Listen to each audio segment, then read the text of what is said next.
एक लड़की थी जिसका नाम नेहा था। नेहा गौस पाक को मानती तो नहीं थी, बस माँ मरियम के कहने पर एक तावीज पहन रखा था जो बगदाद शरीफ से लाया गया था। एक दिन नेहा अपनी कार से जंगल के रास्ते जा रही थी कि अचानक कार बंद हो गई। पता चला कि कार का फ्यूल खत्म हो चुका था।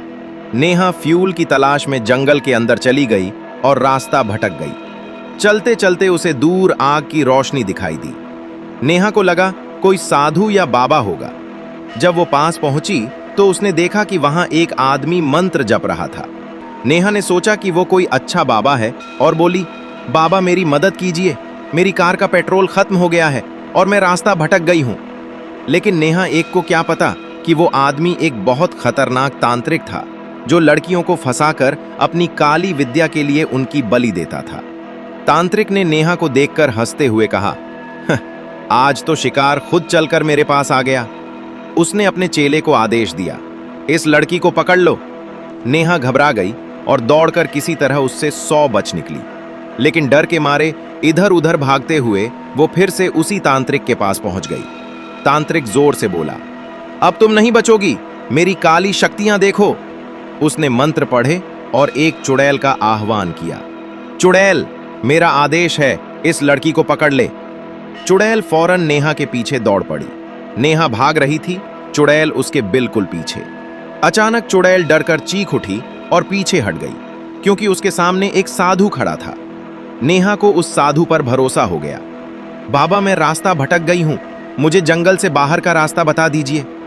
साधु उसे लेकर एक गुफा की ओर गया और बोला, अंदर आ जाओ, यहां तुम सुरक्षित रहोगी।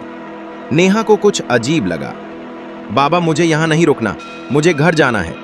साधु गुस्से से बोला, शिकार को मैं ऐसे नहीं छोड़ता। और अगले ही पल वो अपने असली रूप यानी एक काला जादू करने वाले तांत्रिक में बदल गया। इसी असली रूप को देखकर पहले वाली चुड़ैल भी भागी थी। नेहा डरकर भागी और चिल्लाई, या अल्लाह, आज सारी मुसीबतें मेरे पीछे क्यों लगी हैं? तांत्रिक ने इस बार एक बुरा जिन्न उसके पीछे लगा दिया। जिन्न ने नेहा के पास पहुंचकर जैसे ही उसे छुआ वो तुरंत जल उठा। तभी नेहा को याद आया कि उसने जो तावीज पहना था वो गौसे आजम दस्तगीर की दरगाह से छुआ हुआ था। उसी की बरकत से जिन्न जल गया। तांत्रिक फिर नेहा के पीछे दौड़ा। नेहा रोते दौड़ते पुकारने लगी, या गौसल मदद, या गौसल मदद। भागते भागते नेहा को ठोकर लगी और वो गिर पड़ी। लेकिन जहां वो गिरी थी वो जंगल का रास्ता छोड़कर सड़क थी और उसकी कार कुछ ही दूरी पर खड़ी थी। नेहा भागकर कार में बैठी और स्टार्ट करने लगी, मगर उसे याद आया कार में तो फ्यूल ही नहीं था। वो घबराकर फिर पुकारने लगी, या गौसल मदद। उधर से वो बुरा जादूगर जोर जोर से हंसता हुआ कार के पास आने लगा। लेकिन तभी आसमान में एक तेज बिजली चमकी और सीधी उस जादूगर पर गिर पड़ी। वो वहीं जलकर खत्म हो गया। नेहा रोते हुए गौसे पाक का शुक्र अदा कर रही थी। उसी समय कार अपने आप स्टार्ट हो गई। नेहा जंगल से निकलकर एक चाय की दुकान पर पहुंची। वहां कुछ लोग खड़े थे। उसने पूरा वाकया उन्हें सुनाया। चाय वाला बोला, बेटी वो जंगल बहुत खतरनाक है, वहां तांत्रिक और बालें रहती हैं।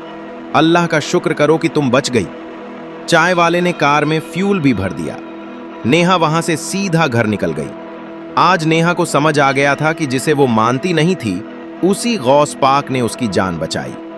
तो नजरीन, ये थी गौसे आजम की एक अजीबो गरीब करामत। ऐसी ही सूफी स्टोरीज के लिए चैनल को सब्सक्राइब जरूर कीजिए।